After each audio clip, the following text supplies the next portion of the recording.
Hello guys, कैसे हैं आप लोग। आज इस वीडियो में हम लोग डिस्कस करेंगे एक सोने की दुकान का upcoming IPO. Yes, I am talking about the upcoming IPO of Kalyan jewellers. इस वीडियो में हम लोग जानेंगे इंडिया के ज्वेलरी सेक्टर के बारे में, कंपनी की एक ब्रीफ हिस्ट्री देखेंगे, कंपनी के फाइनेंशियल्स देखेंगे, कंपनी का पेयर कंपैरिजन करेंगे एंड लास्ट में अगर कंपनी का आईपीओ आता है तो क्या आपको इस आईपीओ में पैसे लगाने भी चाहिए या नहीं। आगे चलने से पहले एक इम्पॉर्टेंट क्वेश्चन, जब कंपनी को मिड अक्टूबर में सेबी से अपने आईपीओ के लिए अप्रूवल मिल गया था तो अभी तक कंपनी का आईपीओ क्यों नहीं आया। इस वीडियो के लास्ट तक आपको इस क्वेश्चन का आंसर अपने आप मिल जाएगा। मैं हूं शिव प्रदीप राजपूत एंड शुरू करते हैं आज का वीडियो। आगे चलने से पहले आप इस वीडियो को लाइक शेयर जरूर करें एंड चैनल को सब्सक्राइब करें। सबसे पहले इंडिया की ज्वेलरी इंडस्ट्री के बारे में। Till 93-94 Indian jewellery sector was dominated by family jewellers. उस टाइम पर ज्वेलरी एक्सपेंसिव होती थी एंड प्योरिटी का बहुत बड़ा इशू था।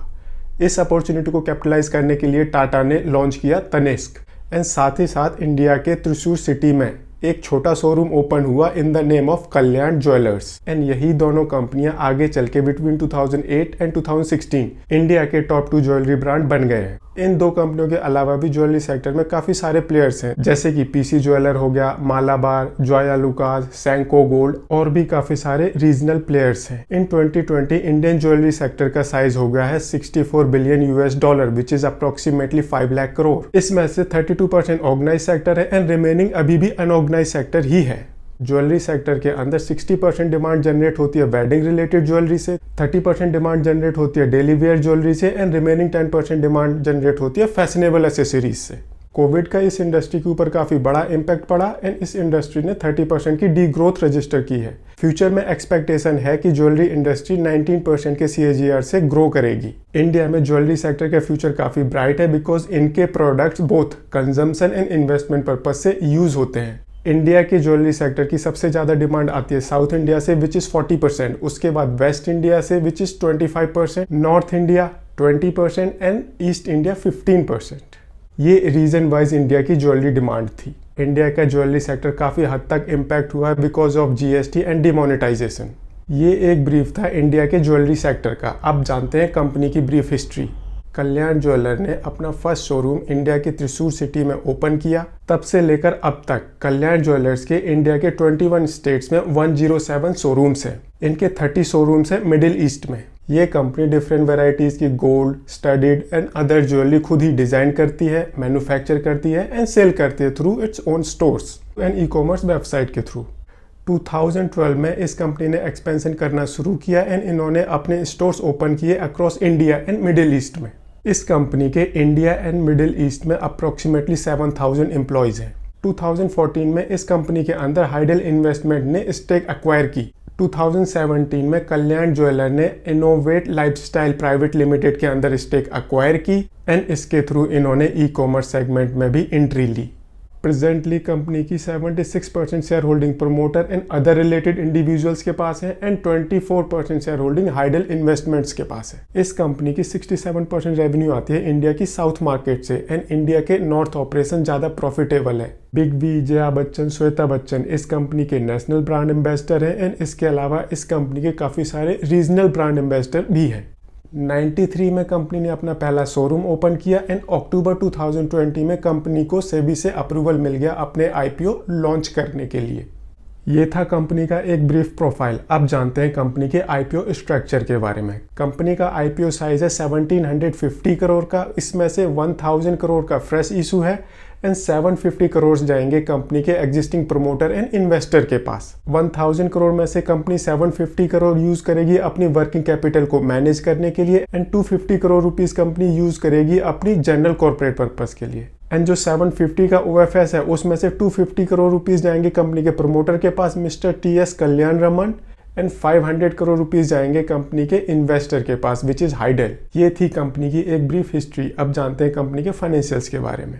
Because of this pandemic everyone is talking about India's V shape recovery. अगर आप इस कंपनी के फाइनेंशियल्स देखोगे तो आपको वी शेप रिकवरी दिखेगी। कंपनी ने DRHP में अपने लास्ट 3 साल के फाइनेंशियल सबमिट किए which is 31 March 2018, 31 March 2019 and 31 मार्च 2020।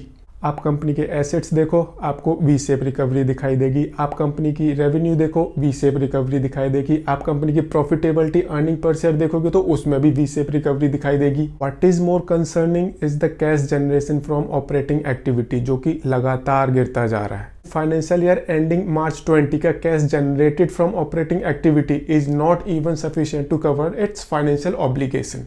इससे रिकवरी फाइनेंशियल ईयर 18 में कंपनी यहाँ थी, 19 में नीचे आई एंड फाइनेंशियल ईयर 20 में वापस इस पोजीशन पर पहुंच गई। अनफॉर्चुनेटली ये सब कुछ था पेंडेमिक से पहले, एंड इस वीडियो में हमने पहले भी डिस्कस किया है that due to pandemic jewellery sector में 30% की डी ग्रोथ हुई है।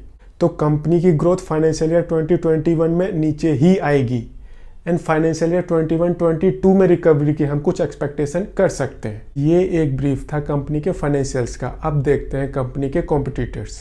अपने DRHP में कंपनी ने टाइटन लिमिटेड को अपना कॉम्पिटिटर रिकॉग्नाइज किया है। अगर हम कंपनी को कंपेयर करें टाइटन लिमिटेड से, रेवेन्यू वाइज कोई कंपैरिजन नहीं है, ऑलमोस्ट डबल से ज़्यादा है टाइटन लिमिटेड की रेवेन्यू। ऐसे ही gross profit, net profit, return on equity, return on capital employed, company का टाइटन लिमिटेड से कोई कंपैरिजन नहीं है। एंड अगर हम बात करें डाइवर्सिफिकेशन की, टाइटन लिमिटेड ज़्यादा बेटर डाइवर्सिफिकेशन प्रोवाइड करता है। अभी तक हमने इंडिया के ज्वेलरी सेक्टर के बारे में जाना, कंपनी की हिस्ट्री जानी, कंपनी के फाइनेंशियल्स देखे, कंपनी का पेयर कंपैरिजन देखा। अब अगर इस कंपनी का IPO आता है तो क्या आपको इस IPO में पैसे लगाने चाहिए या नहीं? इस IPO में पैसे लगाना या नहीं लगाना, this is your personal decision. Please consult with your financial advisor before subscribing to this IPO। But investment करने से पहले कुछ पॉइंट्स आपको जरूर कंसीडर करने चाहिए, जैसे कि नंबर 1, कंपनी की V shape recovery before pandemic. Company ने अपने DRHP में पिछले 3 साल के फाइनेंशियल्स दिए हैं। उन फाइनेंशियल्स के हिसाब से कंपनी 2020 में भी 2018 के लेवल पर खड़ी है in terms of assets, sales and its profitability. 2020-21 में कोई ग्रोथ की एक्सपेक्टेशन नहीं की जा सकती बिकॉज एंटायर ज्वेलरी सेक्टर में 30% की डी ग्रोथ आई है।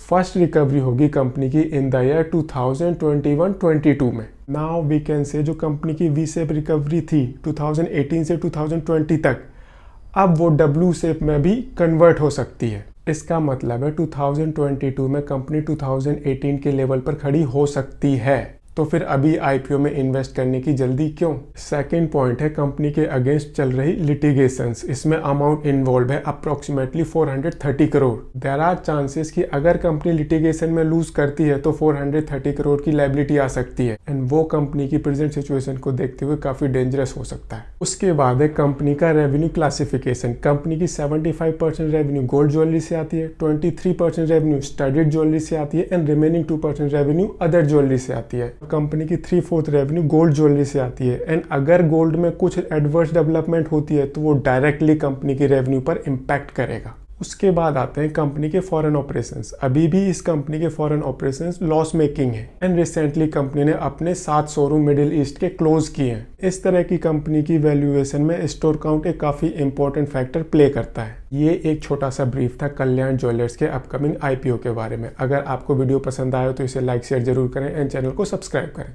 Thank you.